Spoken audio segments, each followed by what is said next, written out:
Hello, everybody. Do we know how many people we are now here? That way we can begin with this amazing panel. So, good morning, or good afternoon, or good evening, depending of where you are now. So, my name is Juan Pablo Torres Flores. I'm the scientific coordinator of Sea Shepherd Brazil. And in name of Sea Shepherd, I would like to welcome everybody to this panel discussion about non-take marine protected areas, going all the way for ocean resilience. Um, Also, I would like to thank G20 Ocean Dialogues for accept our proposal to discuss this thematic under the Ocean Dialogues initiative. This panel has a strong relationship with some of the G20 objectives and themes, such as marine biodiversity, pollution prevention, climate change, and ocean economy, among others. Thus, we hope that this panel serves as a platform for fostering international cooperation and dialogue on ocean-related challenges, and in this case, focusing on establishment of new no-take MPAs. In order to discuss this, we bring today four incredible, and I say incredible because these people are amazing. These are the rock stars of marine conservation worldwide, uh, researchers and policymakers from different countries. We have with us Dr. Sylvia Errol, Dr. Sara Roger, Dr. Rafael Magris, and Dr. Diego Flores. In this moment, I will not going to introduce them as they will introduce themselves before each of their talks. However, I would like to thank them to be part of this panel that now is happening in different time zones. So thank you everybody for being connected from different places of the world. Before giving the word to our first panelist, I would like to talk shortly about Sea Shepherd and who we are. So for those who don't know about Sea Shepherd, we are an organization founded in the late 70s by the captain and environmentalist Paul Watson. The organization was founded to directly combat environmental crimes in oceans and coastal areas. Now the organization operates in more than 20 countries.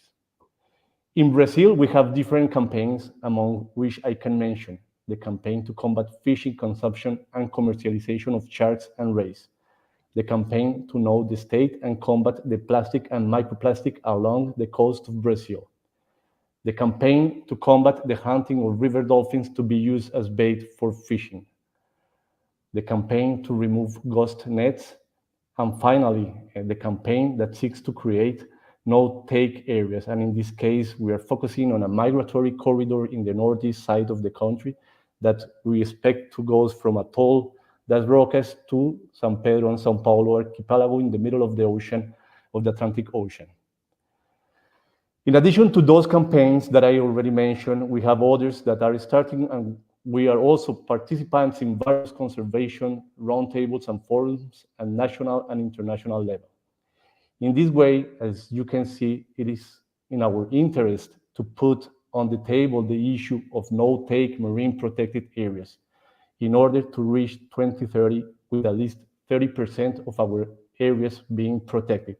And hopefully, why not, idealize that the great majority of that percentage be no-take areas.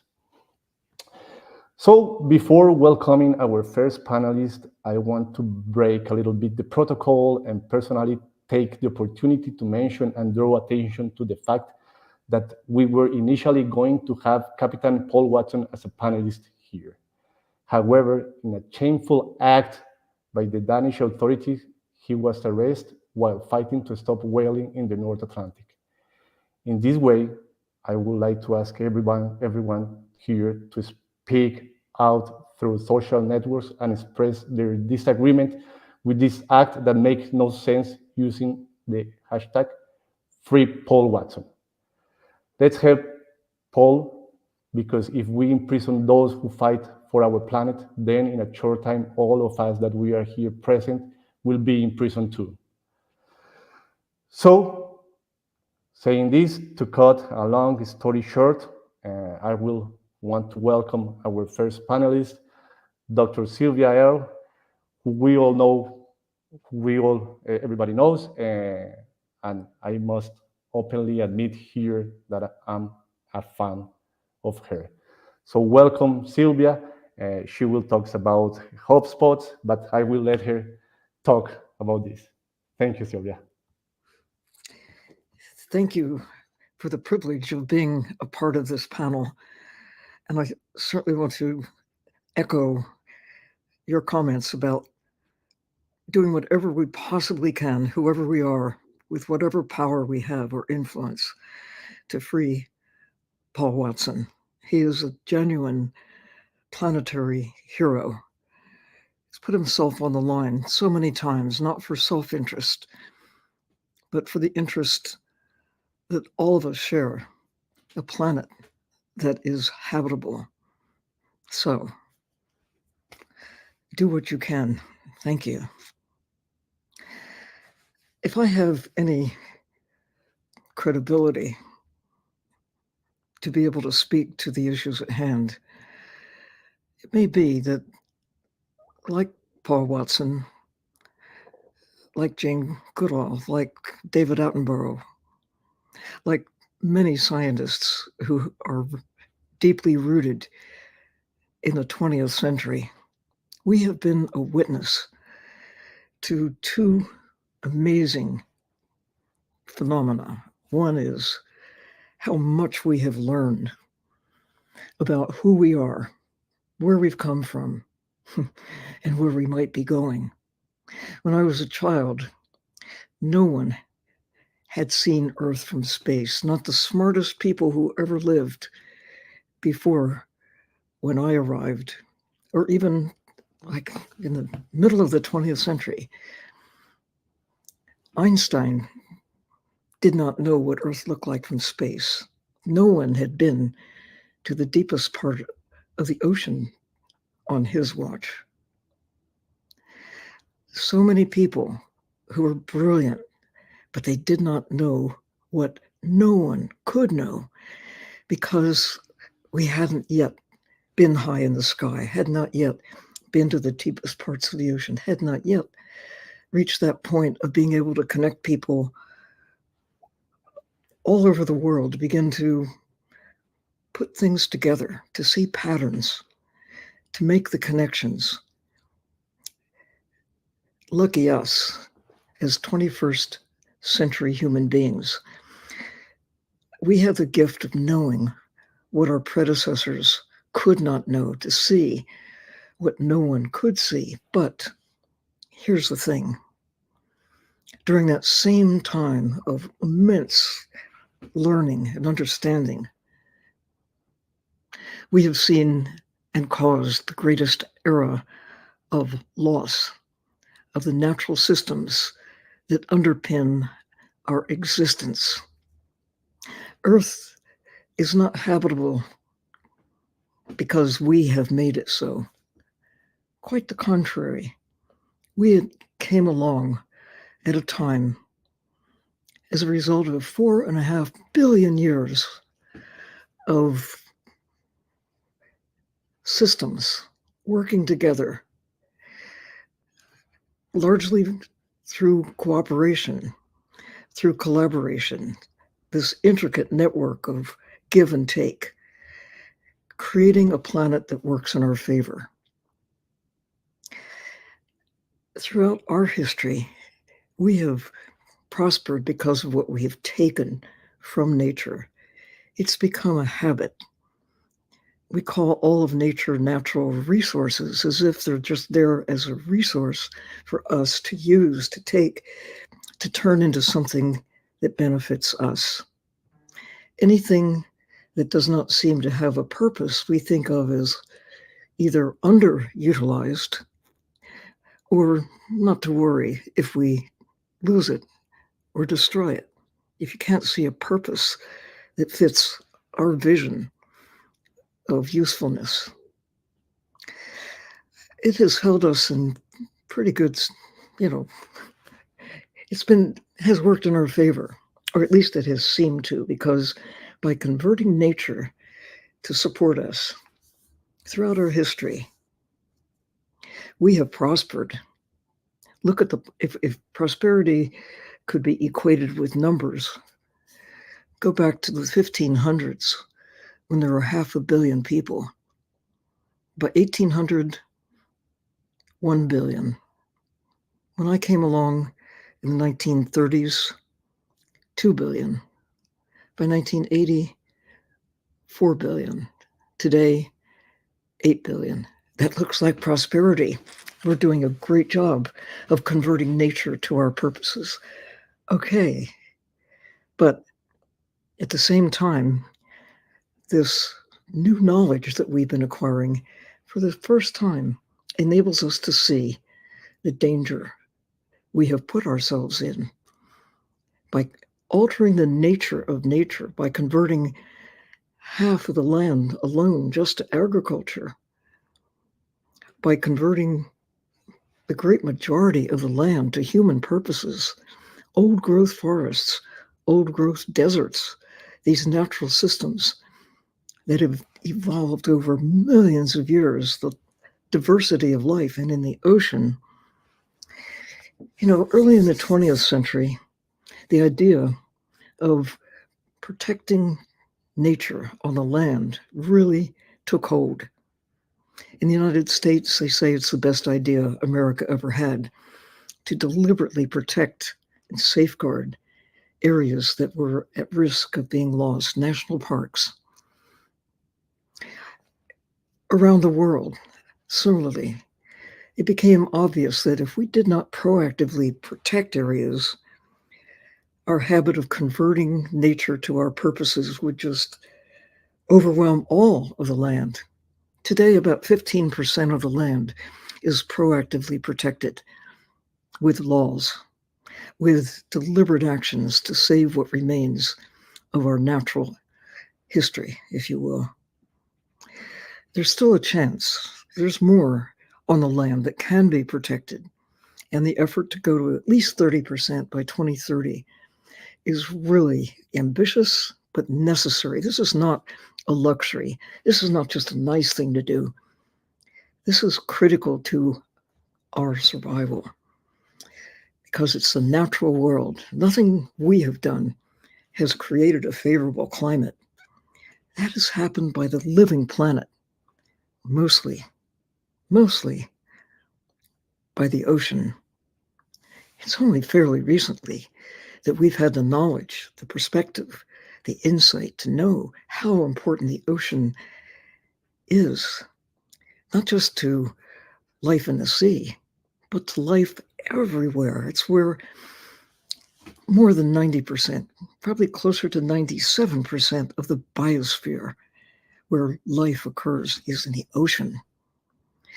We've gotten away with some terrible actions against nature on the land because until, the 1800s and then into the 20th century and now into the 21st, before that time, before the 1800s, the ocean we were already having impact, already killing a lot of whales, able to take quite a lot of fish, even with relatively, simple techniques, but nothing to compare with what we've been doing since the middle of the 20th century, post-World War II, armed with technologies that did not exist before to find, capture, and market wildlife from the ocean by the ton. Right now, there's some important efforts to try to rewild the land and plant 1 billion trees, try to protect every last elephant while there's still time. And people get it. They can see that we could eliminate all the elephants, all the lions, all the tigers. We could do it in no time if we choose to, but we choose not to.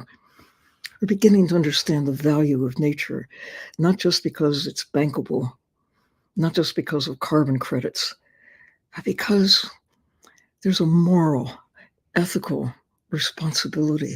Why should we be the generation that loses elephants, that loses old growth forests? We have that choice, and we're choosing to hold on to whatever we can.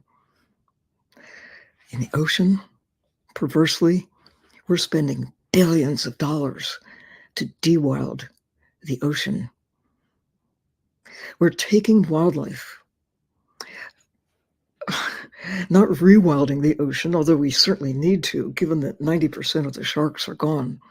The whales that came very close to being exterminated by the 1980s, owing to international agreement in 1986, most nations have taken it upon themselves, and most people everywhere consider whales to be far more valuable, important, alive than turned into products. Now, there are some exceptions.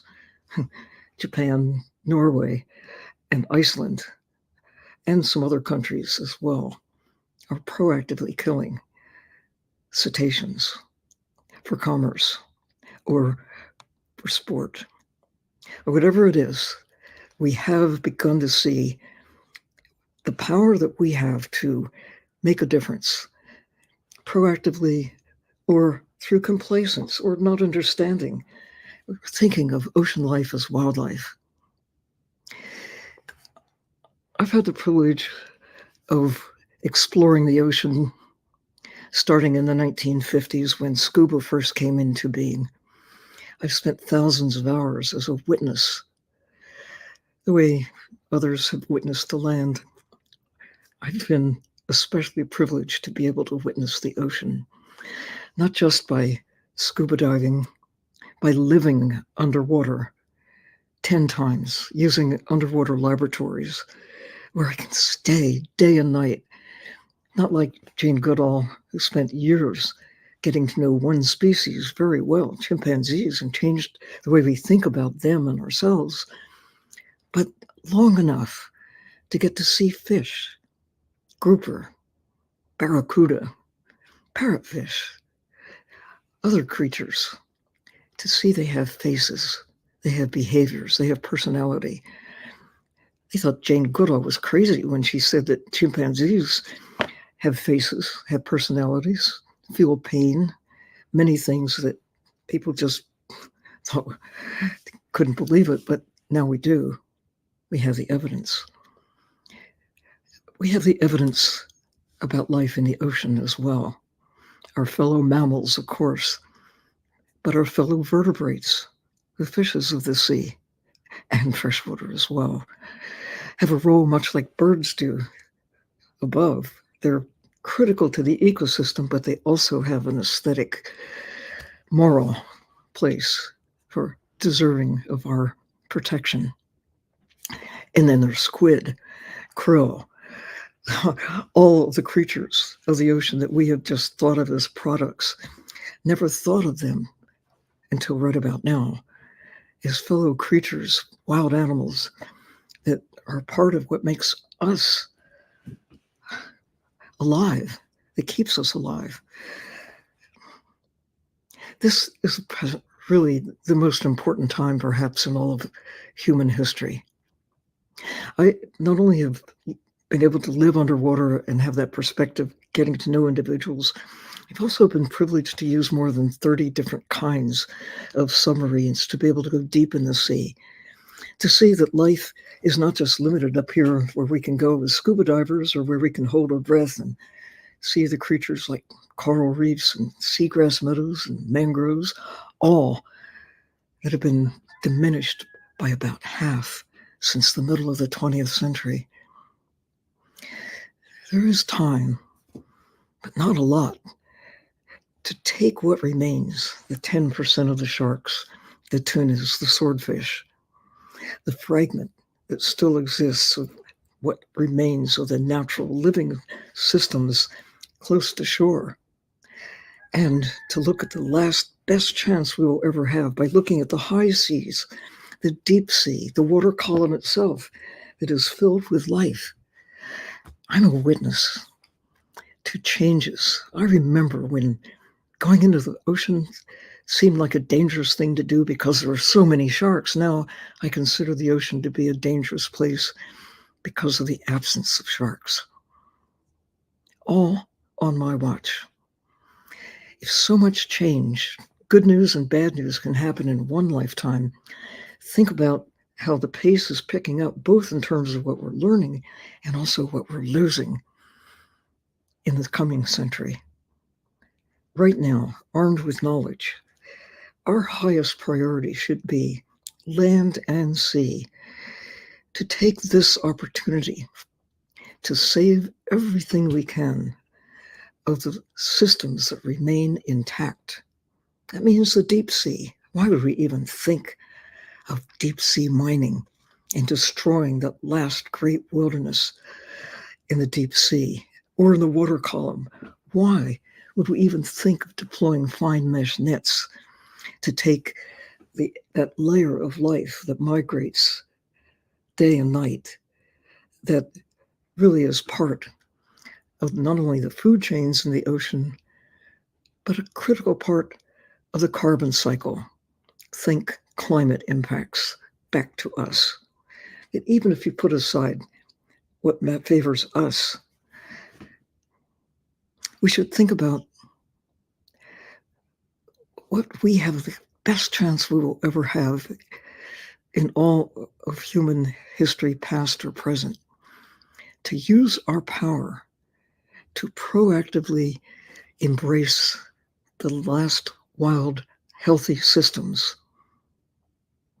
to take this movement that is underway and accelerate it, not because it's kind of a nice thing to do or it's popular to protect nature. No, it's the utmost urgency. We need to protect the land, the sea, nature, as if our lives depend on it, because they do. Hope spots were created as a means to engage individuals, institutions, the public at large, anyone and everyone of any age with whatever level of power. Everyone has some. It's a matter of inspiring people to use what they've got. Today, around the world, starting from 2010, when there were 10 places that were designated around the world that seemed like logical places to embrace with care, there are now 161, with communities, with champions, with local citizens coming together to either do what they can to commit to using their power to try to elevate protection for what remains of natural wild areas, and to monitor them, to gather information, to become science-based sources of information, and to connect across this network of hope to take places that are not in great shape and to get them into better condition. We cannot go back to the way the world was in 1800 or 1950 or even 10 years ago or even last year. But we are mindful that we're on a trajectory of decline. We have the power to change, but we have to think differently about nature, about the value of the living ocean, and our use and misuse of the law. The biggest threat to the ocean now, of course, illegal, unregulated, unreported fishing, but far and away, the greatest threat is legal, endorsed, subsidized, billions of dollars going into de-wilding the ocean, not because people need to eat what is in the ocean, although some do, and that's to be accommodated, but the millions of tons of ocean wildlife that are going to feed farmed fish, farmed cows, pigs, and chickens, that are being squeezed into oil and fertilizer products, a commercial enterprise that is not benefiting the ocean, not benefiting those who really need sustenance from the ocean, it's certainly not benefiting those who need the ocean as our source of existence. Thank you for a chance to speak on behalf of the ocean. I'm really looking forward to what my fellow panelists have to say. Thank you very much, Sylvia. It's always really inspiring and fascinating to hear you. So probably people will have some questions. So at the end of the discussion, we will maybe some other questions from the public. But now I will call our next panelist, Diego. So Diego will introduce himself and talk a little bit about what he has been doing. Thank you, Diego.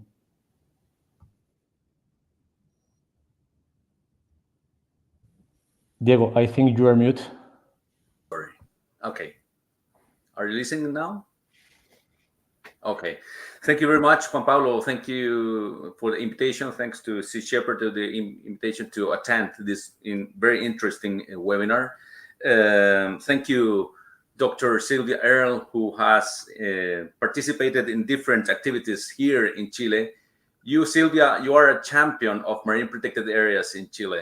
Thank you very much for the support in order to create marine protected areas, to create aware in our authorities, in our people here in Chile, especially on the island, on the archipelago of Humboldt, a hope spot. So thank you very much. Today, I will share with you some main ideas about. Are you viewing my presentation? It's okay. No, can you share it, please, Diego? Because we can't see it. Yeah, I'm going. Oh, okay. I think it's working there. Yep. It is working now. Yeah, perfect. Okay, thank you very much. Today I will share with you a little bit about the MPA's agenda in Chile, because we are making big progress in the last, 15 or 10 years from the last years. First of all, Chile is located in South America now, and we are in the face of the Humboldt Current large marine ecosystems. They are cold waters, upwelling system, high nutrients, and one of the most highest productivity in the world. Chile has one of the major fisheries country in the world. We have a long extension of the coast from Peru to Patagonia. And as well, we have extension of the seas and oceanic island in Rapa Nui or Easter Island, and Juan Fernandez Archipelago and Nazca Venturada Island. We cover seven marine ecoregions. Sorry, Diego, to interrupt you. I think you are trying to advance with the slides because it has been stopping the first one, that is progress and challenges of national MPAs. It's okay now? Now advance to the third one. Yeah, it seems like not now advance to the third one. So yeah, if you can, that would be great. It's working now? You are advancing. It's still in the third one where you have the different pictures. So probably you have now. Yeah. So you go up now. And now? So, yeah, it's advancing. Okay, I will show you like this. Okay. Yeah. Okay. Through our country, we have a different kind of ecosystem, beautiful ecosystem, sharing the coast from the deserts in the north of Chile, some corals, some template forest in Patagonia through fjords, channels, oceanic island. We have a different kind of ecosystem here in Chile. At the same time, we have an important fisheries activities and industrial and artisanal throughout all the country, which is a good source of revenues and employment for the people, but at the same time could be a big threat for biodiversity. So we need to understand this situation and create more marine protected areas in order to conserve these ecosystems. From the institutional point of view, we have a kind of mess here in Chile. We are going better now because we have approved in the National Congress a bill in order to create or to modify this picture and to have one strong service dedicated to conserve and protect biodiversity in the land, in the sea, with public, but also with private initiative. Let me give you a little example. I choose a territory in Patagonia where we have different institutions: the Ministry of Environment, the Ministry of Lands and Public Lands, the Service of Fisheries, and the Forest Service. All of them managing different kind of protected areas, national parks, multiple use marine protected areas, marine park, etc. And the worst was those institutions has a lot of disconnections. They didn't do a good coordination of the different plans, of the different management plans. But today we are in progress from that situation with the new bill. In the last decade, we held the Impact 4, the International Marine Protected Areas Congress in Chile in 2017. It was a very important milestone in the public agenda. Sylvia Earle participated in that occasion in Chile, but we participate in that occasion, the President of the Republic. What I mean with this, marine protected areas is not only a technical and a scientific issue. It's also a political issue, and we need to move forward the agenda in that way. It is important that our authorities, that our public agenda, consider the protection of the ecosystems, and this kind of Congress helped a lot in that direction. Today we have, this is the map, the big picture of marine protected areas in Chile. You can see the big marine protected areas. In darker blue, the no-take marine protected areas, in Chile marine parks, and in light blue the multiple use marine protected areas. Here in Rapa Nui, a big marine protected area. In Nazca Desventuradas, Archipelago Juan Fernández, and in the extreme south of Chile we have the Isla Diego Ramirez Paso Drake Marine Park. This is the main numbers, the main figures in Chile. We have in marine 1.5 square kilometers protected throughout our system. But as you can see in the map, we don't have actually almost any marine protected areas along the coast. And it is very important to create marine protected areas in those areas too. And we are working on that. In Patagonia, we have some inland waters protected through the Forest Service subsystem, but we have some protection, and we have a problem here because the aquaculture, the salmon aquaculture here is we need to regulate a better in these portions of this is important ecosystems. But it is not only about to create marine protected area. We need to manage them, and we need to manage them with local people, with rangers. And what are we doing now in Chile? We are establishing local governance structures in several marine protected areas. We are working very hard in the design of management plans. We are starting with some experiences and monitoring biodiversity in these areas. We are working to improve the enforcement of the law with the agencies dedicated to that.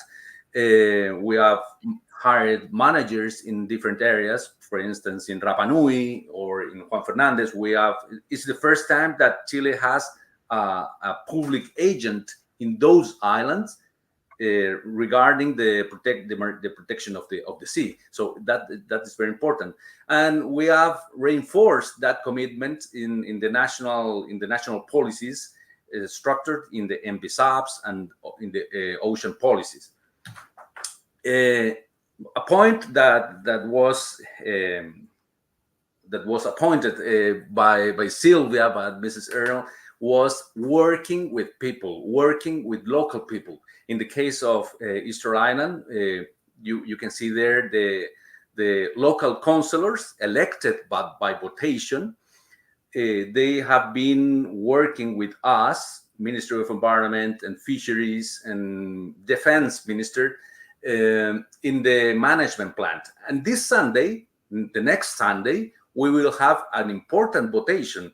The people of Rapa Nui will vote about to approve this new management plan for the whole marine protected areas in Rapa Nui. So we are very excited about the results, and we are trust we will have a very good result on that. In the same line, we are working with people, with local councillors of Juan Fernandez Archipelago.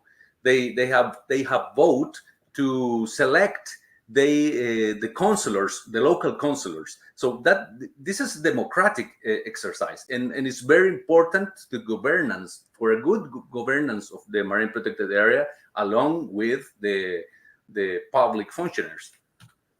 An important step that we have done last year, September the 6th on last year, it was to approve a new law to create the new service in charge of biodiversity and protected areas, including marine protected areas. Now we are working very hard on regulations, on the regulation of this law. So this is very important, not only for the institution, not only for the regulation, but also because it brings more money, more public money, more public budget. Probably it's not enough, but it's better than last year, you know. So we are working on that now. The name in Spanish is Servicio de Biodiversidad y Áreas Protegidas. But we have some challenges in the future. We have, as you can see, in the ecoregions on Oceanic Island, we have a very good cover of marine protected areas, but it's not the same along the coast of the continent. Humboldtian ecoregion, Chile Central, Araucana, and Chiloense, we lack a lot of marine protected areas, and we know we need to create more marine protected areas in that zone. Because of that, we are working on the design of a roadmap to meet 30 by 30 targets, you know, with different public services, with different scientists, with different local communities. And this is the last slide, just to recognize the champion role of Dr. Sylvia Earl in Chile. We achieved the goal of create a marine protected area in Humboldt Archipelago. This is in the north of Chile, in the coast area.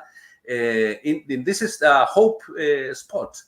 We hope to create more marine protected areas, not only in papers, but also in the implementation with people, with public services, with scientists, in terms of taking care of our oceans. And that's it. Thank you very much. Muito obrigado. Gracias. Thank you, Diego. It was amazing to hear about the progress Chile is making on working on the creation of the MPAs, but also the management and regulation. If some of you know me, I had the honor of doing my PhD in Chile with blue whales, and we work for an MPA during a long time. I get out of Chile, and then the MPA was created because of the government, researchers, and institutions. So I hope to visit the MPA in a short time. So thank you very much, Diego, for your presentation. It was amazing.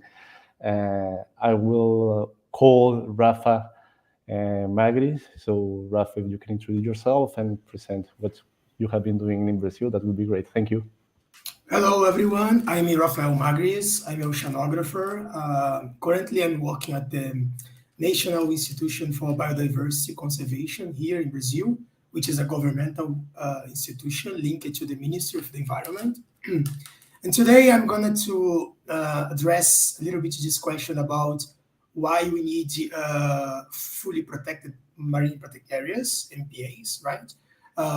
with some insights from Brazil, from assessments we have been doing in the last few years.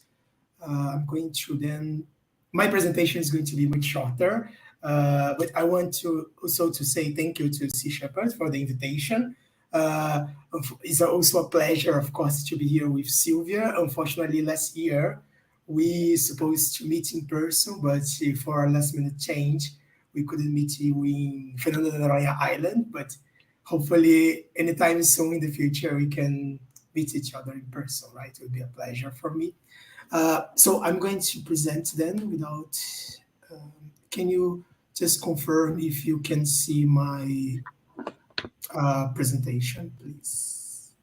And then when you say, I will be ready to present. Can you see my presentation in full screen? Not yet, Rafa. I think now it's opening. So let's see. Yeah. Okay. Maybe yeah. It's showing properly. Okay. Yeah. Okay. I'm gonna, as I say before, I'm going to provide some insights about why we need the strict protection for biodiversity conservation with some examples from Brazil.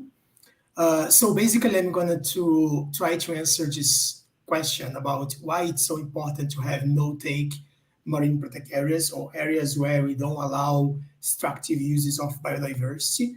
The first thing is about the current levels of protection is basically biased towards areas allowing extractive use of biodiversity. I'm going to exemplify this better in the next slide, but the idea here is that most of the current MPAs here in Brazil, as was just presenting this Chilean situation here, are more towards protect areas allowing some activities, right?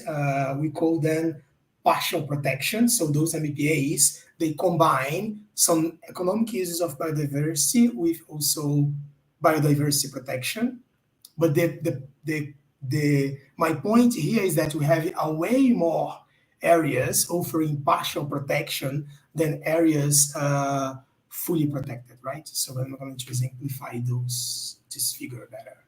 The second point is about conservation effectiveness. We have also shown here in Brazil that we have seen and observed more evidence about positive outcomes for biodiversity associated with strict protected areas. And the third thing is about the whole play by fully protected MPAs or strict protection MPAs to avoid threats with some examples as well. So the first thing, it's similar to the situation about Chile, which was just presented, where we have like an uneven distribution of MPAs across ecoregions. We can also see this here across major marine habitats such as mangrove, seagrass, coral reefs, rock shores, mesophotic reefs, seagrass meadows, rhodolite beds, and so on, even into towards a more deep environment such as slopes, depression, and seamounts, different types of seamounts. And my point here is also we can see this very uneven distribution of MPAs, which are shown by those blue bars. We also see a difference between MPAs, which consider both those offering partial protection and full protection, from those only offering full protection, which is the, let's say, the dark blue, right? And we also, using the MPA guide, I don't know if you guys are maybe not everyone may be so familiar with the MPA guides, but we can also classify the MPAs across as being effective or ineffective in terms of management. And you can see that those bars, those numbers, they drop more, right, more dramatically, let's say, if you consider those MPAs which offer full protection and are also considered effective, right, in terms of management. So we have also different sort of situations here. I just wanted to highlight a few. One thing is that habitat or ecosystem lacking completely any sort of protection, right, even from those MPAs associated with partial protection, such as rhodolite beds or mesophotic reefs. On the other hand, we can see some coral reefs and mangroves where we have like a large protection by all types of MPAs, but this number drops significantly when you consider no takes and no takes which are also effective. So then to have like a better, a more equitable protection across all ecosystems, we definitely need to raise those bars towards more no takes and effective MPAs, right? The second thing, it's about conservation effectiveness. As I say, we use this data from Brazil. It was like a meta-analysis where you have like over 425 observations, and we could come up with those numbers showing that MPAs offering full protection, they have their biodiversity increased by 45% if you compare, right, with the unprotected areas. And when you see the MPAs offering partial protection, those increase it's by 22%. But when you compare partial protection with areas open to all activities, the increase is quite small, lower than 1%. So the point here is that to show that MPAs offering full protection, they are definitely, even sometimes because they are established in areas we have a better condition, but they are mostly at least maintain their good position, right? Good condition in terms of biological integrity and environmental quality of the quality of the environment, anyways.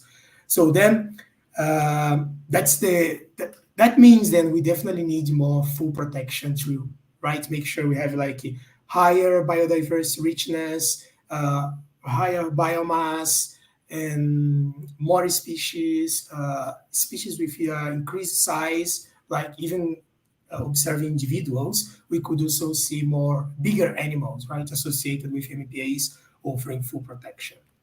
And the third thing is about reducing or avoiding threats. So for this example here, I'm going to show just like a preliminary assessment for this large-scale MPA established in 2018, where you can see there was fishing pretty much spread across most of the areas. The big squares in the middle are full MPAs offering full protection, no-take MPAs. And the big circle, it's MPA of sustainable use, where you can actually keep the fishing activity, right? And then we can see that only after 1 year, the establishment, the MPA enactment, we could see already like avoidance of fishing activities within the no-take area. But then the fishing in the MPA offering partial protection or multiple use MPA, as the other term we can normally use, they remain as before, right? So that means, at least as a tendency, we can see that people might be more, usually no-take MPAs are associated with more enforcement, more compliance, and people are more aware as well about the regulations, because it's easy, pretty much easy to understand why it's prohibited, why it's what is prohibited, what is allowed, and then it's even easier to communicate. When the MPAs, they have like kind of a more mixed regulation, it's kind of hard to understand even for the general public, right? And then the human activities, they tend to remain as before. So then that's my 3 points. I don't know if it's been maybe less than 10 minutes, but I'm happy to be here for answering questions if anyone interested in more details about these stories.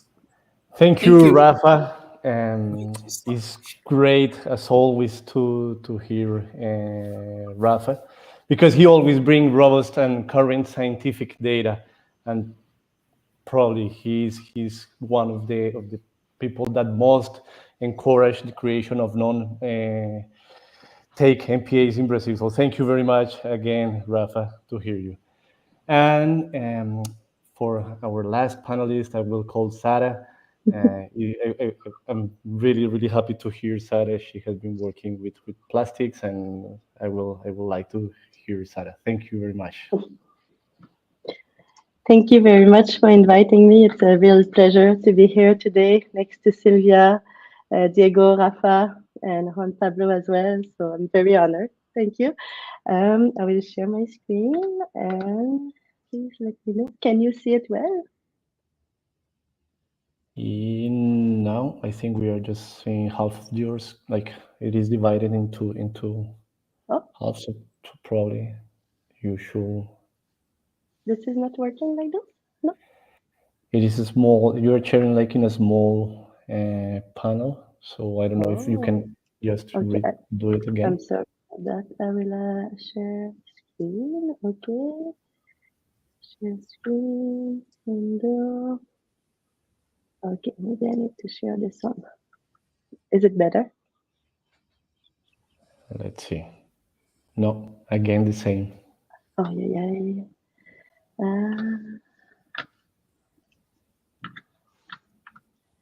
And we tried before. It worked well. Yeah.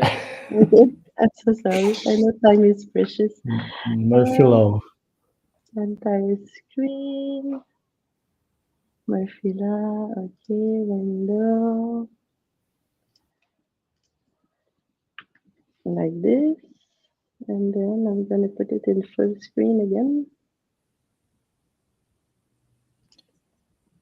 About that? No, maybe Yeah. maybe you can just share it in the other way without put it in full screen. I think will be easier. Okay. Okay, give me a second. I can start introducing myself. I just closed my presentation just in case this is causing trouble. I'll open it again.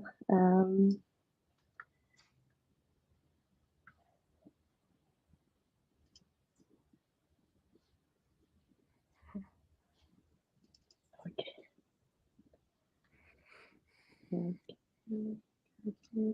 Let me try one last time.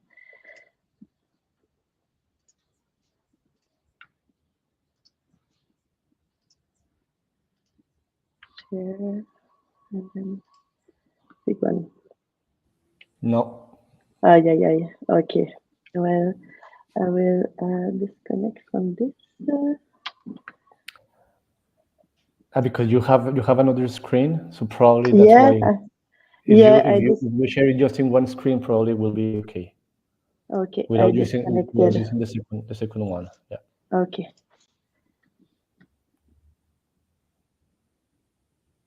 This is working now? No. Yeah. It's working. Now it's working. Okay. So I should not touch anything anymore. Okay, it's working? Great. Okay, I'm so sorry. We lost 2 minutes. My name is Sarah-Jeanne Royer. I'm French Canadian. I've been working on plastic pollution for over 10 years. I'm originally an oceanographer. I did my PhD in Barcelona in Spain and my master in Brazil before. And I used to work on climate active relevant gases and biogeochemistry, just trying to understand all these bad and not so bad gases emitted from the ocean to the atmosphere and having an impact on climate. And we made this unexpected discovery during my first postdoctorate at the University of Hawaii that plastic is actually emitting greenhouse gases. So that was a big finding for our lab. And from there on, I decided to basically work completely in a different direction about plastic pollution and plastic degradation in the environment. So all that to say that I've been based here in Hawaii for more than 10 years now, working on plastic pollution, with a special emphasis on fishing gear in the ocean and plastic marine debris.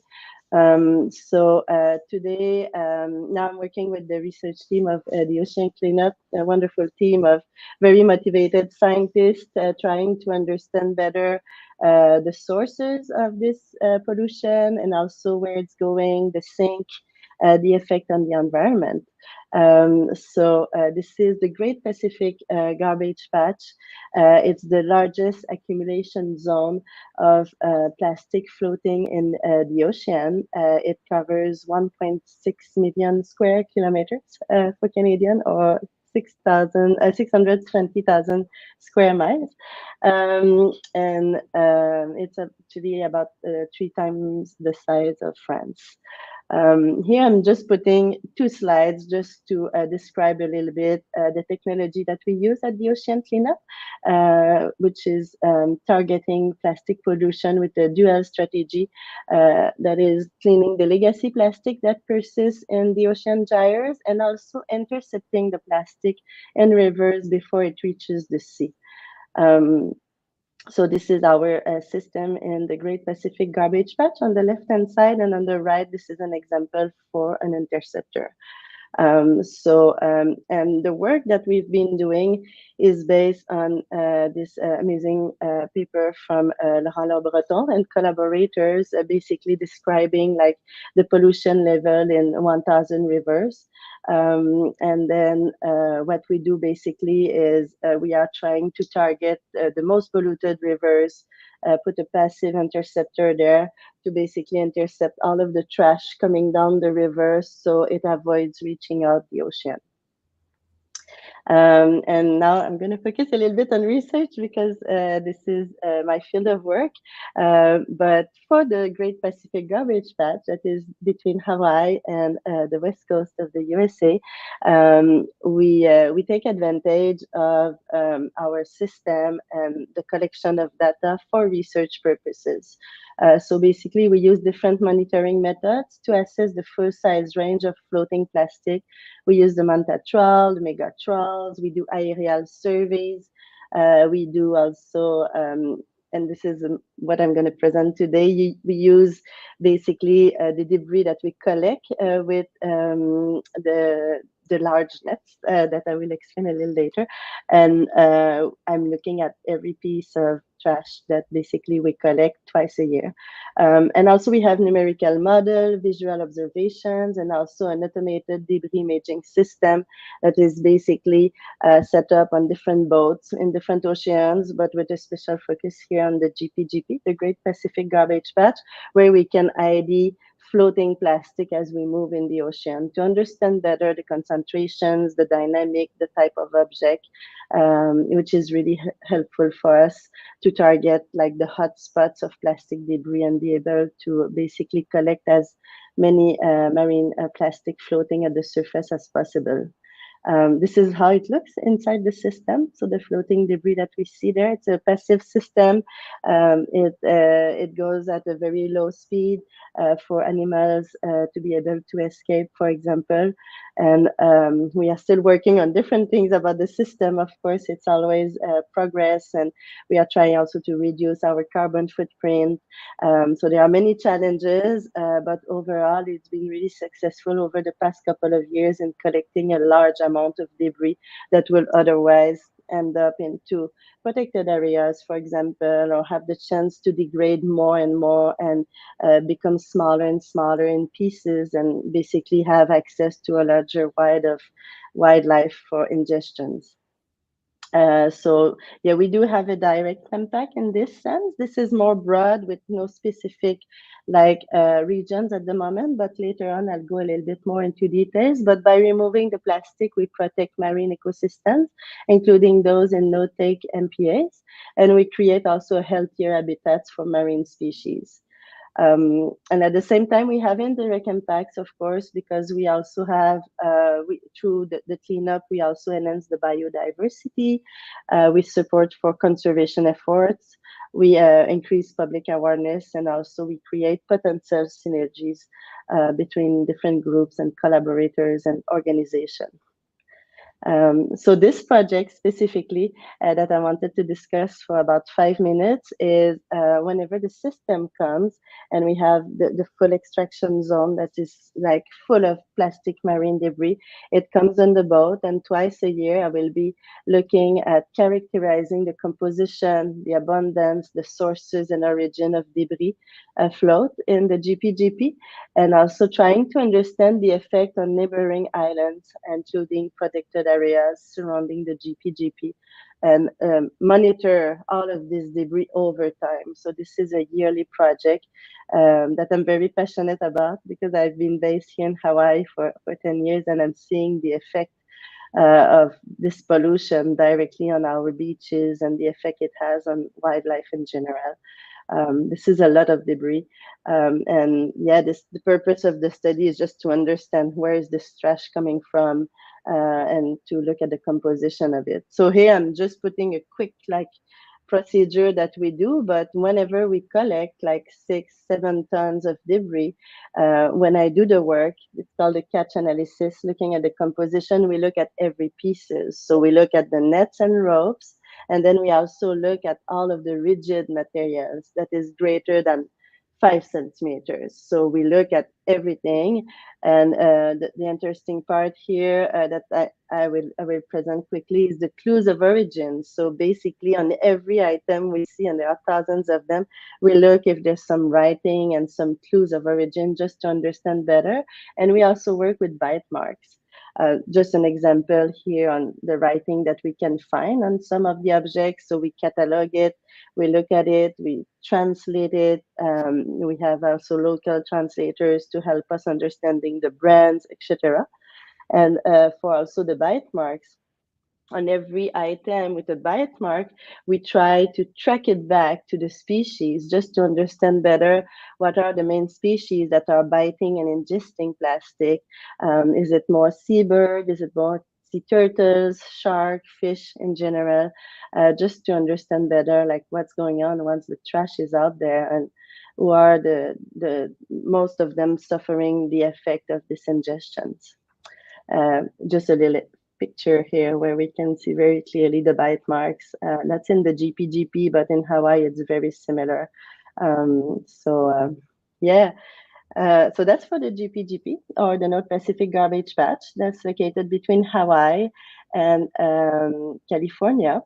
But one of the goals of the project is to understand the effect of this trash on our pristine beaches here in Hawaii, and also Papahanaumokuakea Marine National Monument. That is one of the largest protected marine area in the world.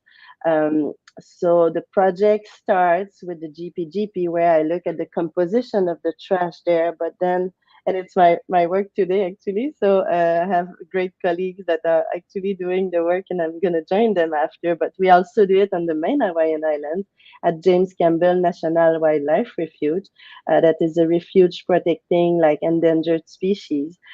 So once a month we go there, we do a cleanup, and basically we look at the trash. And we do the same here with Papahanaumokuakea Marine Debris Project with Kevin O'Brien, that is taking care of cleaning up these northwestern Hawaiian Islands. So we want to understand the dynamic, the composition, and also the effect over time. Is our system really helping reducing the amount of debris on these pristine beaches? So that's why it's so important to have a long-term study where we look at the effect over time to see if what we are doing is actually efficient and having an impact on these protected area. So this is James Campbell National Wildlife Refuge. I've been going there every week, every month for 10 years now. This is the level of pollution we see. Almost all of this trash is coming from the ocean, sadly, and a large part of it comes from the GPGP. So we are a group with Sustainable Coastlines Hawaii. I've been science advisor and working with this amazing group of volunteers and staff and dedicated people to clean all of these beaches on the main Hawaiian Island. So yeah, that's what we are doing today. I'm gonna join them later. So we pick up trash and then we look at it. And we also do a little science protocol where we are basically looking at the concentrations of debris over time. So for the high tide, the mid tide, and the low tide line, every month we look at the big plastic, the macro one, the meso, and then the microplastic over a 100-meter long stretch, just to understand over time how it evolves and if the concentrations are changing or not. So this is some of the pictures. I put lots of pictures. And then that's our sorting. So once we are done doing the cleanup and the science survey, then we sort every piece of it.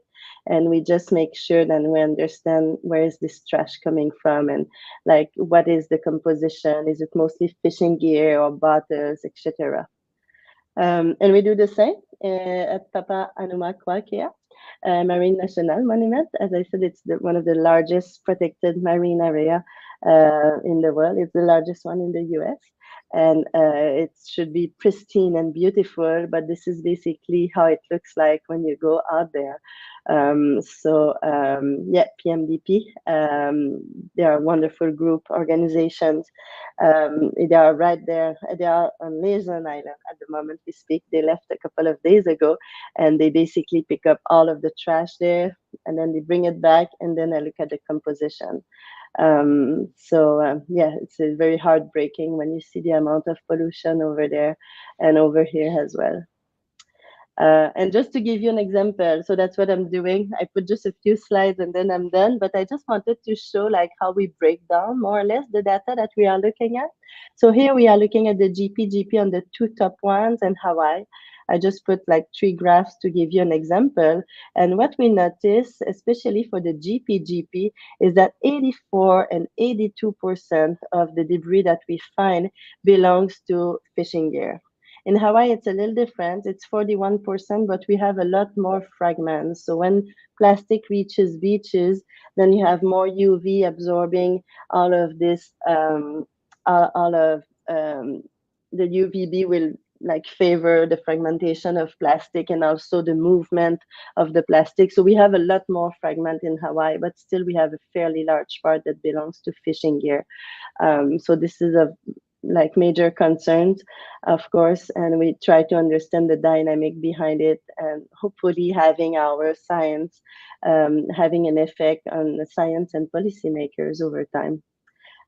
We look at the languages just to understand where it's coming from. So of course, there's a lot of Asian language because of the geographical location of the Great Pacific Garbage Patch and where we are located in the Pacific, but we are very much interested in this as well.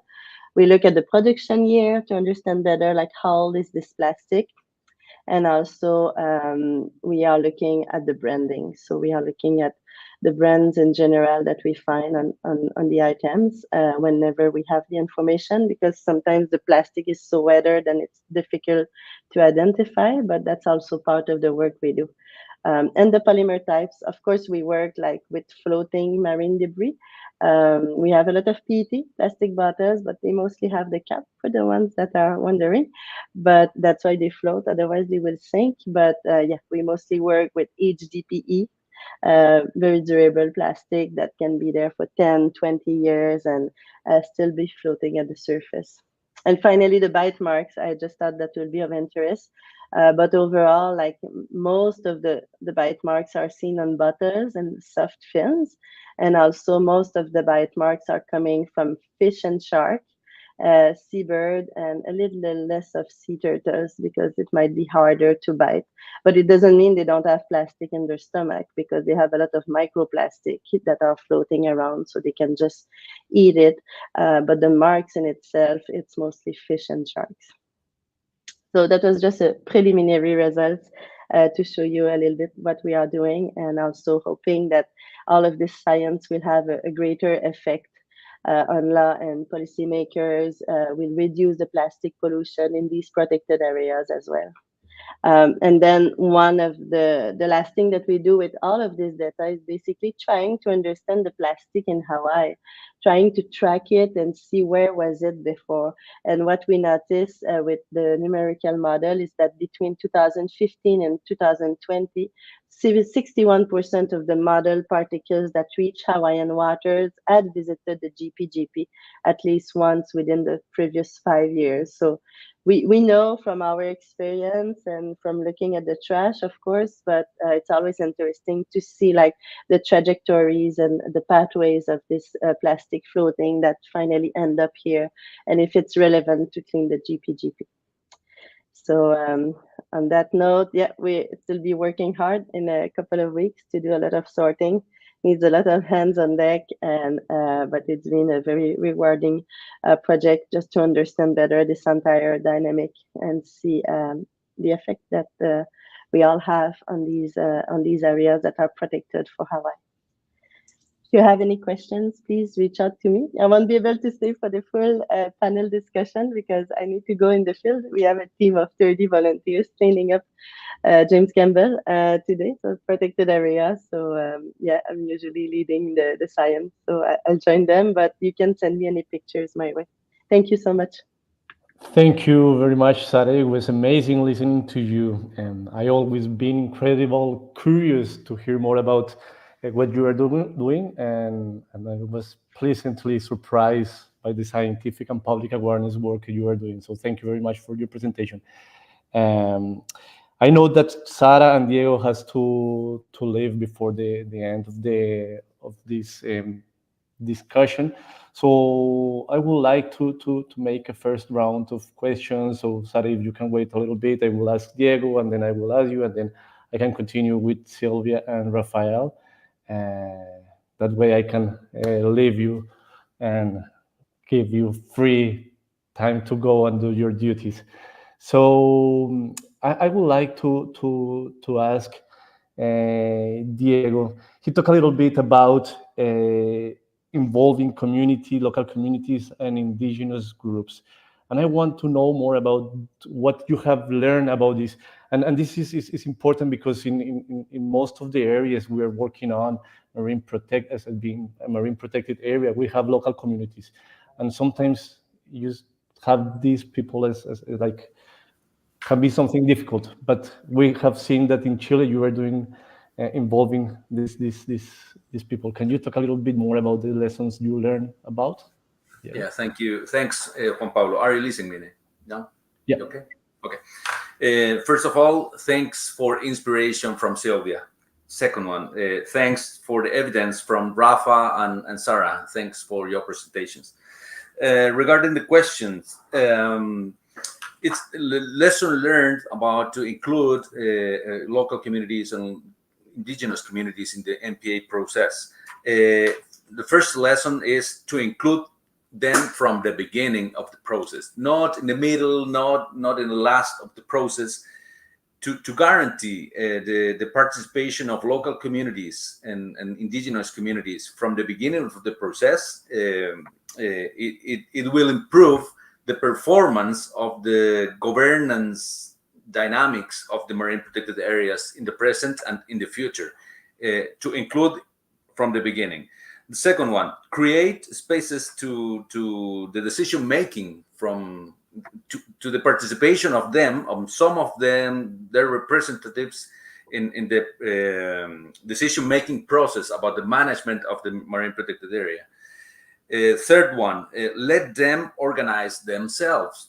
Don't try to order you as a public agent to put order in the local dynamics themselves to do that. Rapa Nui and Juan Fernandez Archipelago, they have organized themselves through votations. They have choose their representatives. Fourth, be patient with time. Each community, each local community has their own pace, their own rhythm to choose their representatives, to mature a discussion. So be patient. Let them to be witness of some for instance of enforcement. Let do some actions in monitoring biodiversity.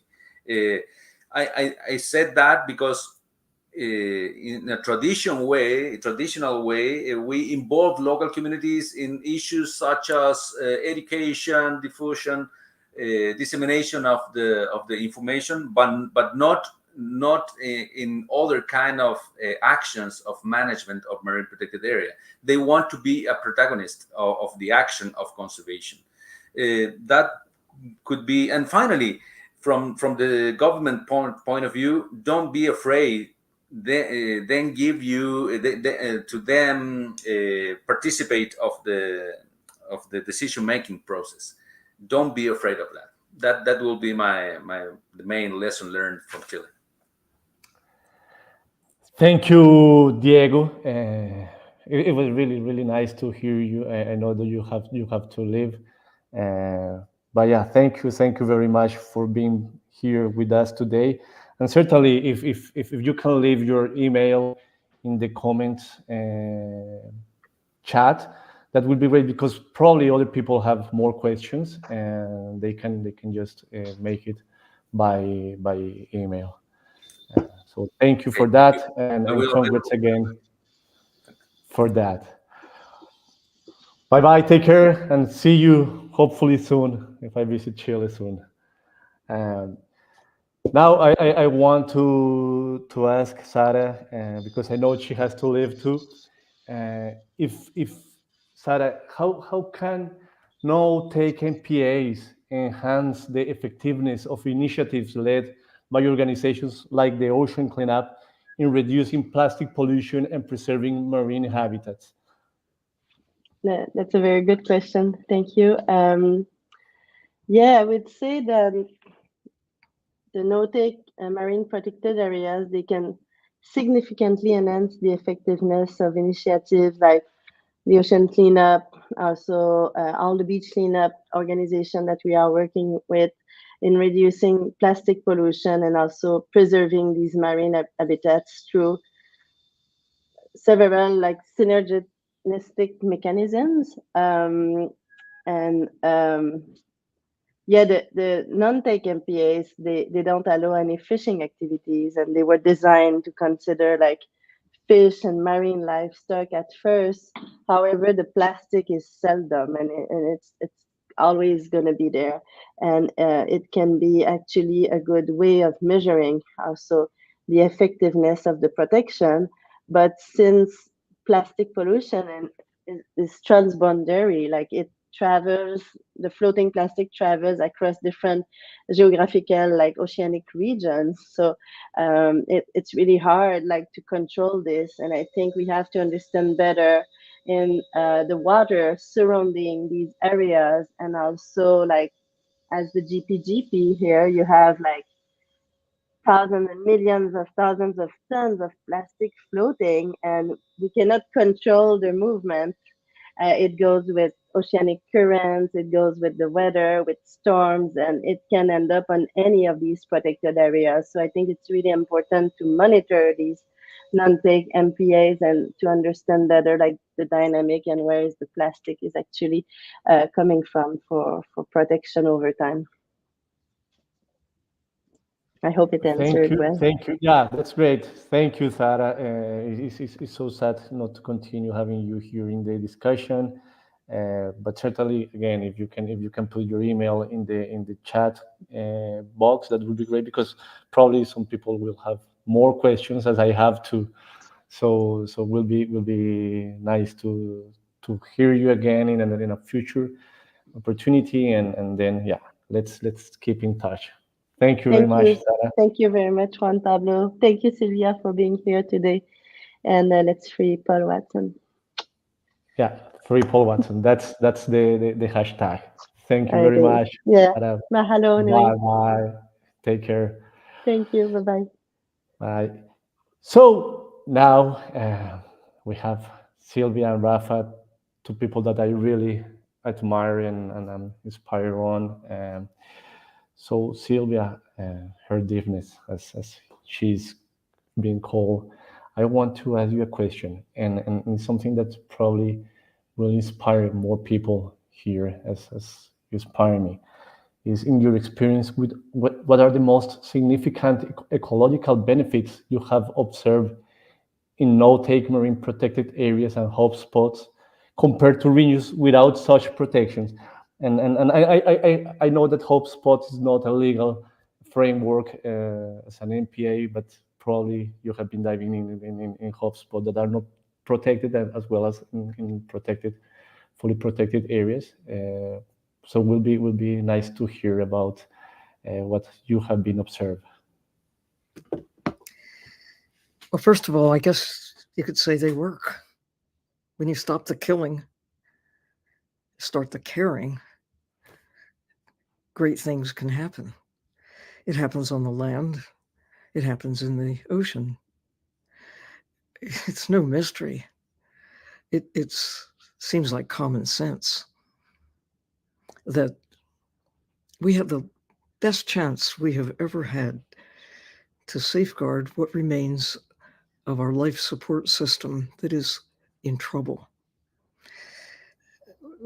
People save natural areas because they care about the birds, the trees, the whales, the whatever. In the end, self-interest is really at stake. If we want to have not just a prosperous future, but a future at all, we have to look at Earth as a miracle.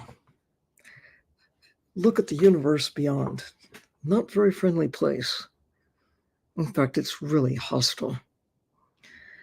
Moving to any other part of the solar system, let alone the universe beyond, might be realistic for a few people, but not for 8 billion or more. We are of the earth. We are of the ocean. We are all sea creatures because without the ocean, none of us could exist. It's the ocean that makes Earth habitable. What we're doing to the ocean is undermining the habitability of Earth. Microbes will probably do just fine, no matter what we do. But Earth existed for a long time with just microbes, not even multicellular creatures, let alone creatures such as we. Earth will probably have some form of life, no matter what, as long as there's water, as long as there's an ocean of some sort. Think about what we have just heard.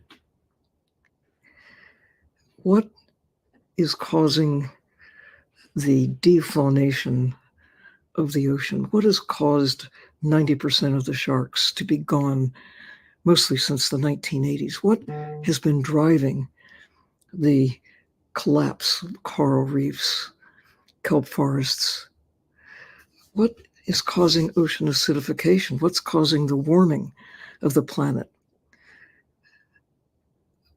What's causing this mountain of plastic stuff that did not exist when I was a child, but now is everywhere in the water we drink, in the air we breathe, in our bodies, certainly in the ocean. And those statistics we just looked at, 80+% of the trash is from fishing. And where is the fishing taking place? 97% of the ocean is open to exploitation by those who would take life out of the sea. We have right now the best chance in a stroke to safeguard and reverse this terrible decline. The High Seas Treaty. Chile is one of the few countries to ratify. 90 countries, including Brazil, have signed on to the intent to ratify, but so far only 7 countries have actually done so. We have to get 53 more by next June to actually step up and commit to 30% of the high seas at least.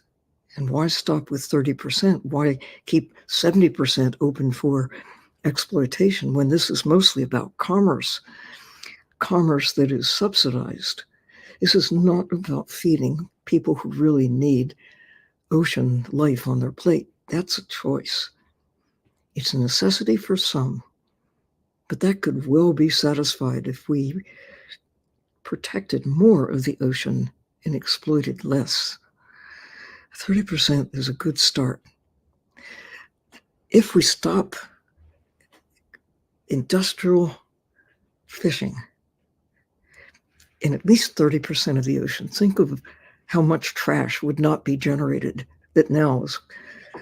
And aquaculture, open ocean aquaculture, was another big percentage of where that trash is coming from. Who needs to have the kinds of creatures that are being cultivated? Carnivores that take a bigger bite out of the system than either starting by eating vegetables, plants, or those animals that eat plants. When you eat high on the food chain, and everything we take from the ocean, most of what we take from the ocean is way up there, far beyond lions and tigers. Tunas eat fish that eat other fish. It's a big investment of sunlight and plants to make a 10-year-old carnivore. Anyway, there are solutions. We know what to do. We just need the will. And that comes from people who see what is there to be seen, use their power to work with governments to bring about a change in the laws, to change the policy, but just to change our choices. When we realize that protecting nature is truly in our best interest, financially, health-wise, security-wise, and certainly in terms of our own survival, it seems like a no-brainer. Of course, we should all be taking care of the natural systems, land and sea together. I don't know why it's taking us so long to wake up to what should be obvious to everyone.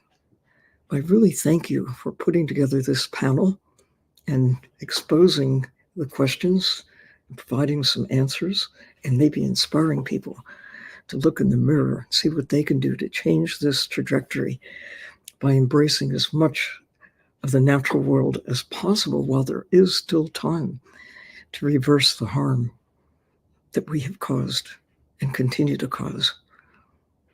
Cause for hope. Thank you, Sylvia. It's inspiring, really inspiring to hear you. And I hope people here can also be inspired by you and all the people that have been in this panel. Sometimes I want to cry, but then I say, no, there are people fighting. We should continue fighting for the conservation of the planet. So continuing the same line, Rafa, I would like to ask you something that Sylvia mentioned, and she puts the governments and the challenges. So I would like to ask you, what are the primary challenges faced in enforcing no-take regulations within marine protected areas, in this case in Brazil, and how can these challenges be effectively addressed? Right. I was just listening what Sylvia was saying before, and I think we needed such like a dramatic change in the whole system, right, to kind of make our lives more hopeful, right, towards the future. And I was just also thinking that many times we kind of saying also just look at like we have to stop fishing, we have to stop degradation in land. Of course, all these things needs to be addressed, right? Sorry for opening this parenthesis. But we also needed to think about what we also other indirect drivers, right, of biodiversity, which is also affecting biodiversity, such as our values about nature, as Sylvia was mentioning. Like how we see the importance of nature, not just for satisfying our needs, or not our apparent needs, right? Because we might be focused only on the shallow parts of this belief system. The other thing, it's about governance. It's about our institutions. They are poorly performing.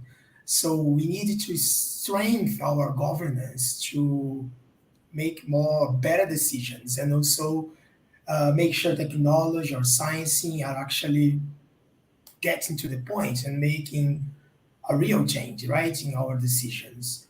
And the other thing, it's about also, Sylvia was mentioning about our choices. And when she was saying that, I was thinking about our lifestyles, right?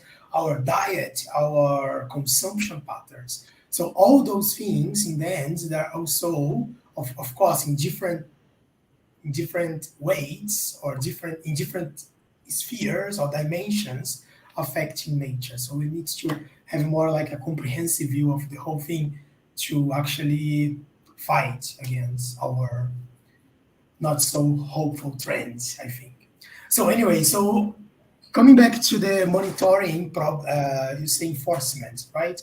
So I would just point out one big challenge, and I think, of course, I think Diego brought some interesting points about participation, effective participation. So when you deal with people who rely on sea resources or traditional communities, we definitely need to work together and reduce, right, the increased proximity between policymakers, decision makers, all sort of social actors which are also affected, and respecting or not the rules or how the governance is working. So I would definitely want to point out his mention about effective participation, like increasing the level of engagement with all social actors, not only one or two. You know that when you come to the sea, it's like quite complex. So many social actors, different types and subtypes exist, and they rely on ocean resources, right, in different ways. But I also would like to point out the technology problem. So just to say that, for example, the map I was showing about fishing activities in the ocean, they are very underestimated. So even using the available tools such as Global Fishing Watch and so on, we can see that only about, in general, only 25-30% of the fishing activity is actually tracked and available for assessments or for scrutiny and stuff. So we needed to increase the technology power about monitoring systems to make sure we are actually seeing what's really happening in the ocean so more effectively. So basically we have 70% of, for example, of the fishing activities blind, right? Not like we're not being able to actually manage or even knowing better. So I think Silvia was mentioning in the beginning of the panel today that we have learned a lot since the last few decades, and but we still need to increase the knowledge about mainly the uses we are doing with the ocean, right? About the threats we are also might be invisible, but they are happening right now.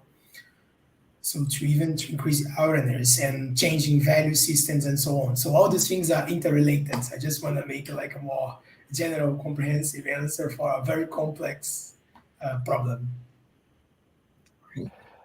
Thank you, Rafa. It was great to hear you, and it's very nice when you have people in a country trying to focus on these problems and being part of the government, because this is something that we need, and that's why now I want to ask Silvia another question related with this more related policy level. So one thing I would like to ask Silvia is, what advice would you give to conservation advocates who are working to promote the establishment of more no-take marine protected areas at the policy level? So now we have Rafa here, that he is part of the government. So it will be nice to hear from your side that you have been working with governments around the globe. I think the most important thing is to put yourself in the position of those who are making the decisions, who have the power to do so, to see through their eyes what they're up against and try to find what works, what they can deploy. If they understand and agree with the importance of protection, then work with them to figure out how you can find the common ground. And it's important. There is a place to go with a fist, to just, stand up. And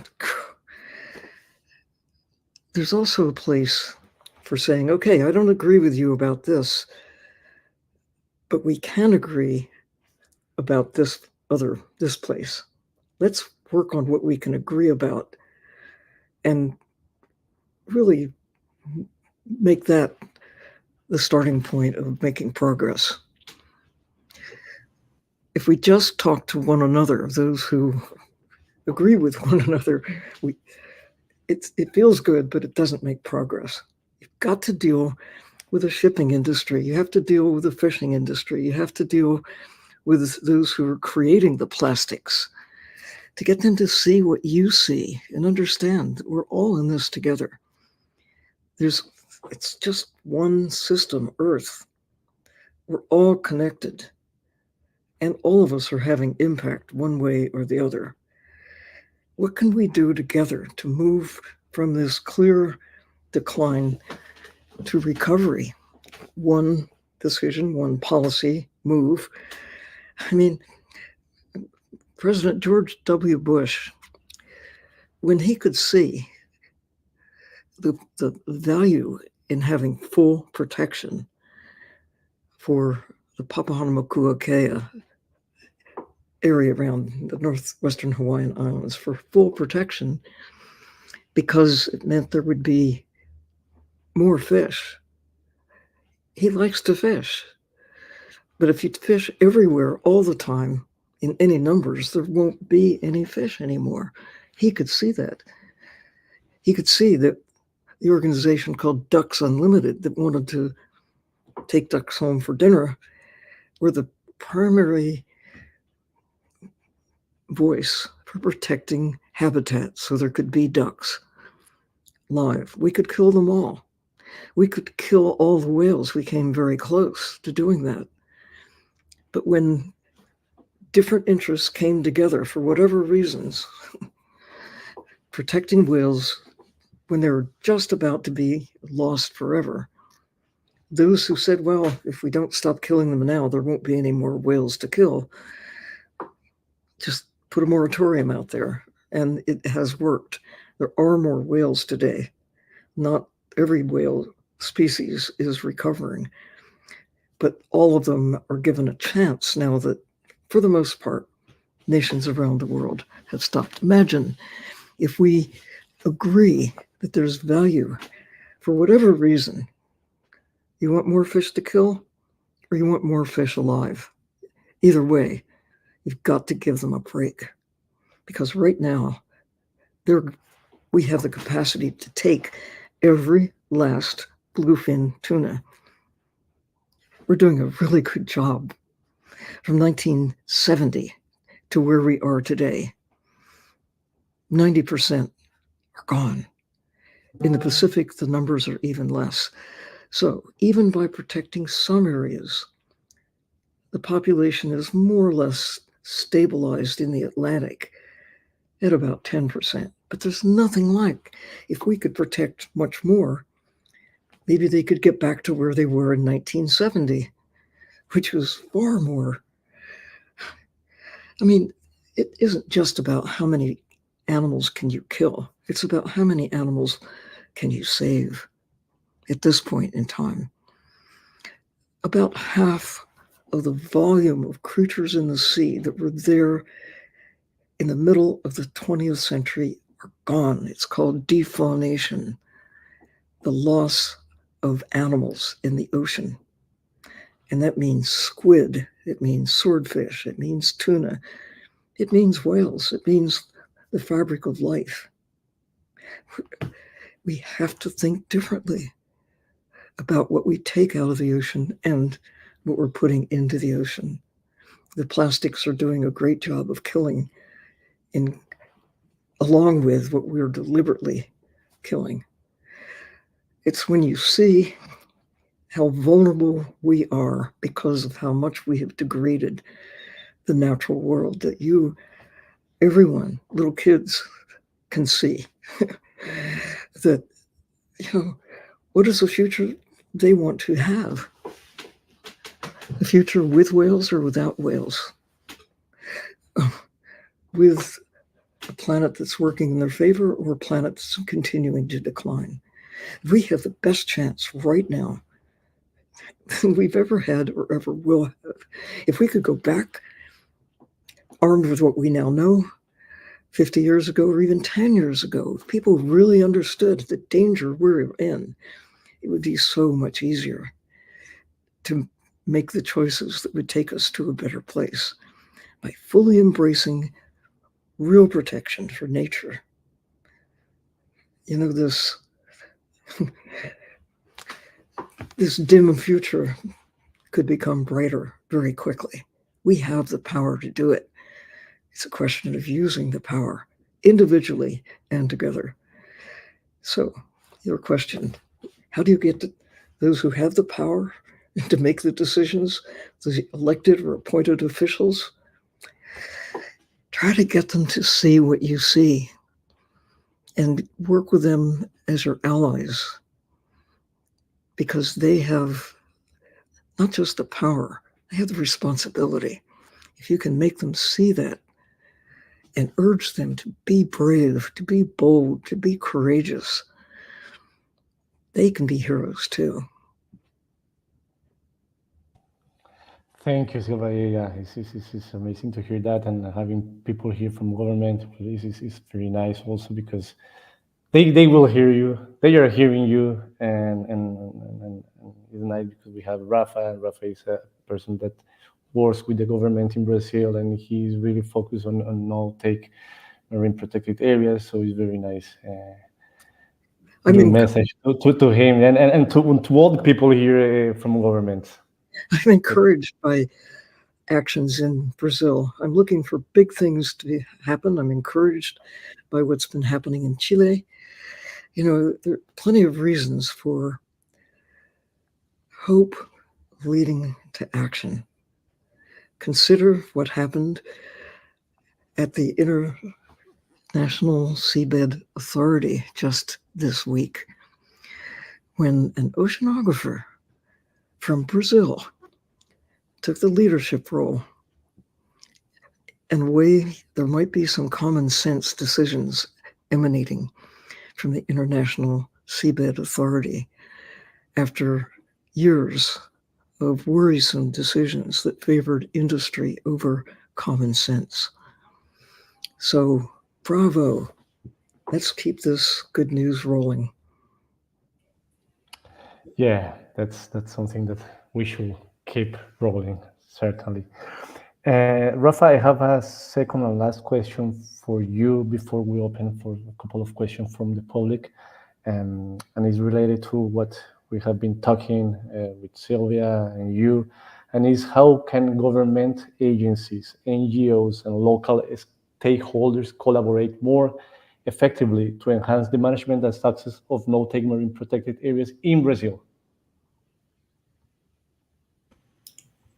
Yeah, I think this question is also a little bit similar to what Diego was mentioning about his experience working in the Chilean islands. So basically, when you have more like effective participation and collaboration, strength collaboration with all these social actors, as you are mentioning, NGOs, traditional communities, enterprises, and governmental agencies, and so on. So we can optimize resources. This is particularly important for developing countries such as Brazil and Chile, I guess, because we might lack resources, right? Financial resources, human capital, and things like this. So basically, we increase the institutional capacity of allocating the limited resources we have to address what is more critical and what's the starting point of entry points, which can probably lead to results, which can be, of course, desirable for everyone working on marine conservation, marine protection. So I would highlight, say that effective participation, which doesn't mean only communicate with people, right? But reaching like high levels of engagement, which strength connections, partnership, collaboration, which is always going to happen as a consequence, such as more financial resources, more optimization of those limited resources to get like outcomes for biodiversity which are positive and visible, right, and tangible, let's say, for all these social actors involved in conservation. So I think that would be my like short answer for this. Also, another complex question. Of course, this is more can be seen as more theoretical, but we have like places where this actually happen, right? And when you have like more involvement with local communities, there are MEPAs here as examples in Brazil, where we have like no take and extractive reserves adjacent to each others, and we can and NGOs work with them and stuff. So we can see more, and they are delivering good and positive outcomes for biodiversity. So those examples also kind of adhere to what I was saying.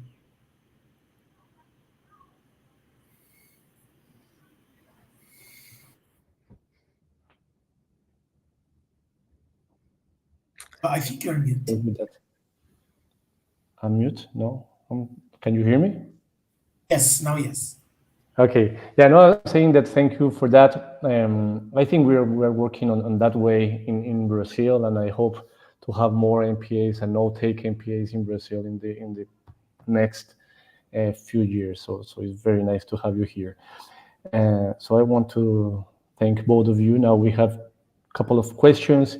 One that is from Max Mandel. I think he's a 10 years old person here, so it's really nice to have him asking here. So he is asking a question to Sylvia, and he says, "What can we do when people and friends said they don't care about oceans or Mother Nature? What can I say?"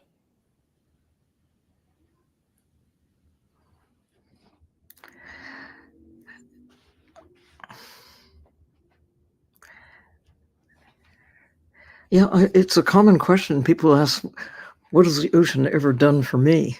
Why should I care? It's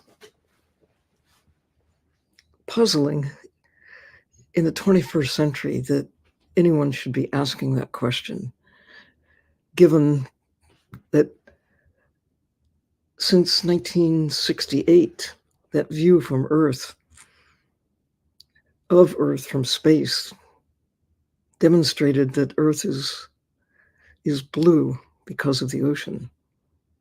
The evidence is clearly out there that climate is governed by the ocean. No ocean, no life, no blue, no green. And it's not just the water. It's the living ocean that makes Earth habitable. So for those who say, I don't know why I should care about the ocean, ask them to think what the world would be like without the ocean. Mars is a pretty good example. There she is. Mars, beautiful. No trees, no elephants, no fish, not a very habitable, hospitable place. It's the ocean, the living ocean, that makes Earth, plus about 4 billion years of fine tuning by the microbes and other forms of life. It's only in fairly recent times that Earth has been habitable at all, even though there was plenty of life going back 1 billion years ago. It was entirely microbial, maybe a few multicellular things beginning to prosper. We take so much for granted. But a good look at geology, good look at history of life on Earth should awaken anyone, to why we should care about the ocean and about what we're doing to the ocean. How,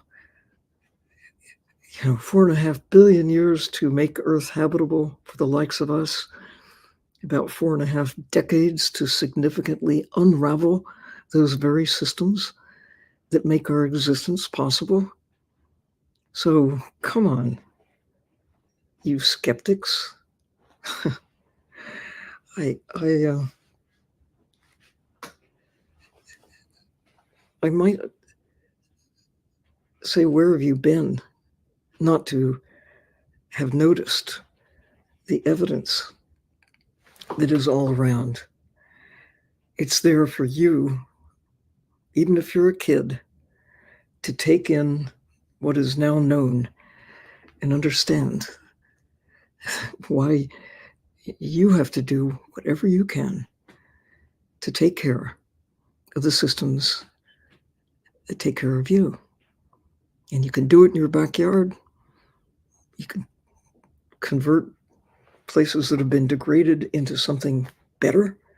And you can certainly do what you can to maintain those places, land or sea, through the decisions you make. With every bite you take, every decision you make about what to buy, what to wear, put it in the context of keeping Earth safe for you and everybody who follows. Thank you, Sylvia. Yeah, that's something that is pretty common to hear that question, and these are the kind of things that you have to answer. Like you're here because of the ocean. But thank you, Max, for the question. And you mentioned a really nice example about Mars. Having Mars is a beautiful planet without elephants, without whales. So it's a really good example. Then we have another question from Max, and this one is for Rafa. He's asking if the MPA that you protect during the years have been up or down. I think Max is going to be a very smart person, no? He's cute, he's going to be very smart.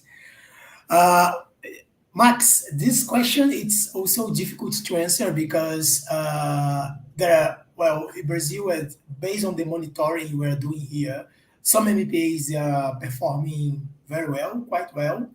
It's also important to note that maybe the positive outcomes for biodiversity, the results for biodiversity, they can show up maybe after a few years, right?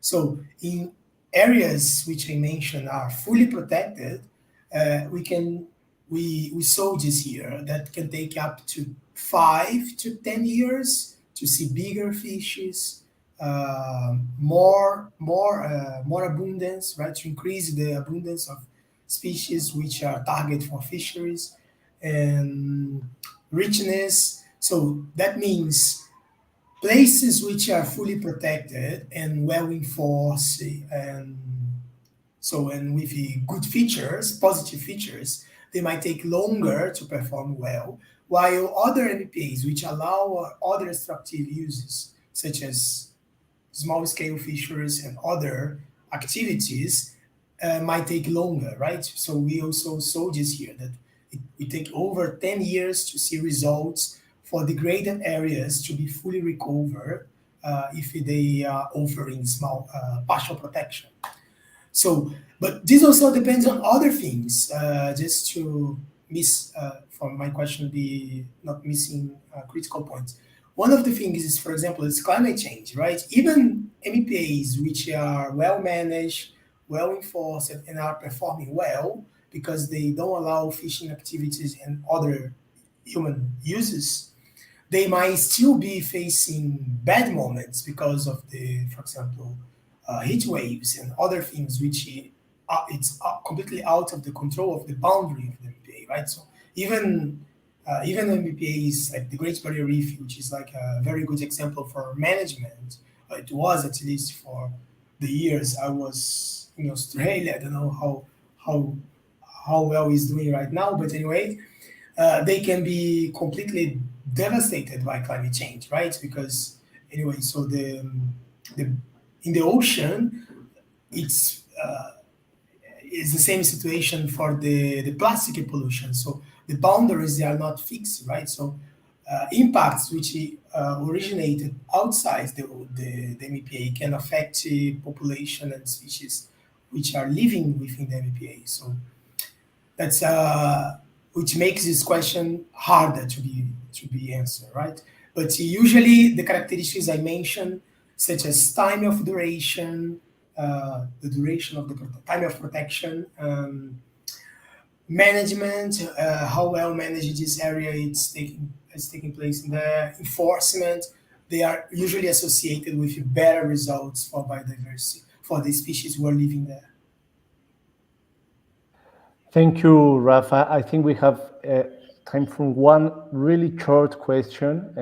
So could be any of you. We have 2 more minutes for that. And it's from Thais. She's asking how to make sure that the fiscalization and proper management of MPAs actually takes place. So it's a really short question answer too, because we have no more time. So please, thanks. For me or for Silvia? I just want to mention institutional capacity, right?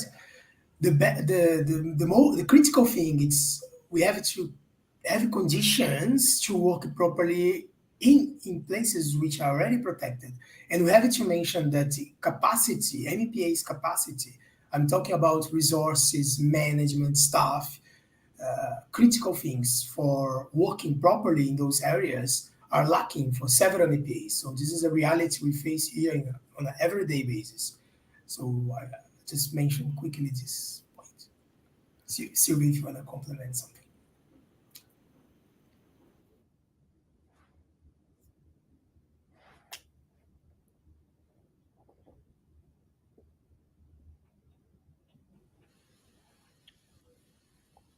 Are you thinking, Sylvia? Are you going to answer? Help Rafa to answer.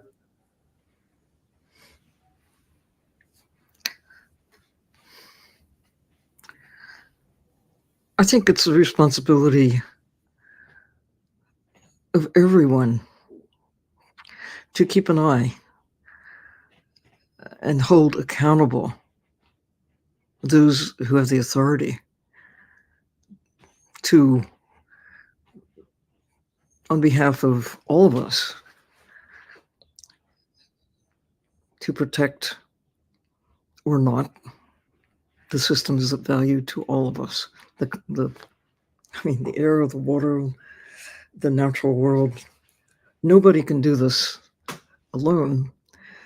All of us have to be involved. You can't just say, well, the government's going to take care of it. We have to keep an eye on those who have the authority and the responsibility on the behalf of everyone. If we let them get away with not fulfilling their responsibilities, that's our fault. We need to use our voice, use our votes, use our personal actions. You don't really need laws if people are making the right personal decisions and taking personal actions. If there were no market for bluefin tuna, you wouldn't have to have protection for them because people would stop killing them because there's no market for them. Wildy had a motto: when the buying stops, the killing can too. We are the reason why there is a market for ocean wildlife. If we choose not to consume those creatures that should be protected, each of us can do our part. Nobody can do it alone. It takes everybody kind of moving in the right direction. Laws help enforce good behavior, and laws help prevent bad behavior. But if people are doing the right thing, you don't need the law. Or if you have the law, it helps,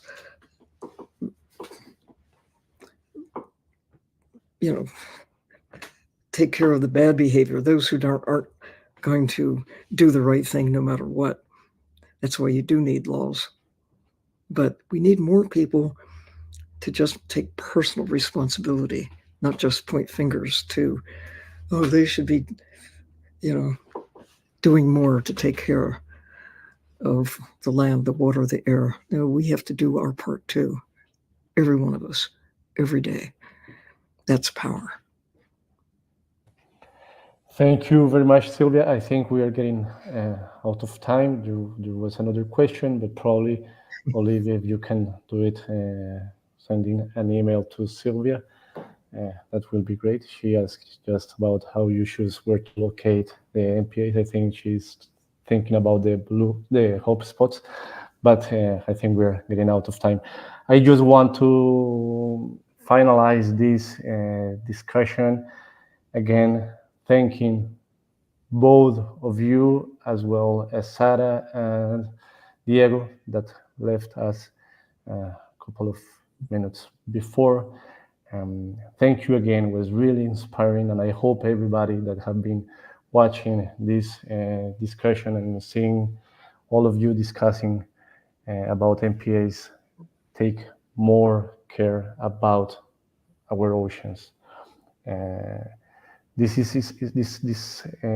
seminar webinar will be uploaded to YouTube, so people from different countries and especially G20 countries will see it. So I hope governments take more care about oceans.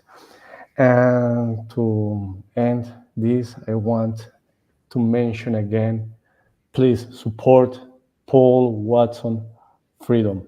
So free Paul Watson. If all of us take care of the planet, all of us will get in prison. So let's try to protect our ocean and make people that are taking care of our planet to be free as Paul. Okay? Thank you very much, and I hope to have you soon in Brazil, Sylvia. Hope to see you soon, Rafa. And thank you again. Thanks for what you're doing. Thank you. Thank you. Bye-bye. Bye.